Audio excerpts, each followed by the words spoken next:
મોરબી જિલ્લાના વાંકાનેર તાલુકામાં ગેરકાયદેસર ખનીજ વહન કરતા માફિયાઓ સામે પોલીસ દ્વારા મોટી કાર્યવાહી। પેટ્રોલિંગ દરમિયાન ખનીજ ભરેલું ડમ્પર ઝડપાઈ જતા અંદાજે 30 લાખ રૂપિયાનો મુદ્દામાલ કબજે કરવામાં આવ્યો છે। તપાસ દરમિયાન ગેરકાયદેસર રીતે ખનીજ ભરેલું એક ટાટા કંપનીનું ડમ્પર નંબર GJ13AW6570 ઝડપાયું હતું। પોલીસ દ્વારા ડમ્પર સહિત કુલ અંદાજે 30 લાખ રૂપિયાનો મુદ્દામાલ કબજે કરવામાં આવ્યો હતો। હાલ સમગ્ર મામલે વધુ તપાસ હાથ ધરાઈ છે। Story report by Himanshu Solanki, Morbi.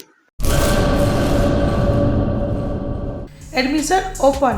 Uma education trust સંચાલિત ઉમા વિદ્યાલય ગુજરાતી અને અંગ્રેજી બંને માધ્યમમાં શિક્ષણ આપવામાં આવે છે। શિશુ મંદિર 1 અને 2 સાથે LKG અને UKG તથા ધોરણ 1 થી 12નો અભ્યાસ અમારે ત્યાં કરાવવામાં આવે છે। ઉચ્ચ માધ્યમિક અભ્યાસમાં આર્ટ્સ અને કોમર્સ પસંદ કરી શકો છો। સંસ્કૃતિ અને સંસ્કાર સાથે આધુનિક શિક્ષણ। બાળકના સર્વાંગી વિકાસ માટે રમતગમતની સાથે સાંસ્કૃતિક કાર્યક્રમો અને સ્વઅભ્યાસિક પ્રવૃત્તિઓ કરાવવામાં આવે છે। માતૃપિતૃ વંદના જેવા કાર્યક્રમોનું આયોજન કરી શાળા કક્ષાએ વિવિધ ઉજવણી કરવામાં આવે છે।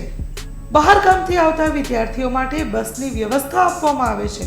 સાથે સમૂહ પ્રાર્થના, વ્યાયામો, કસરતો, વાલી મીટિંગ, માતૃપિતૃ વંદના, વિશિષ્ટ કાર્યક્રમોની ઉજવણી અમારે ત્યાં કરવામાં આવે છે। તો રાહ શેની જુઓ છો? આજે જ એડમિશન લ્યો ઉમા વિદ્યાલયમાં।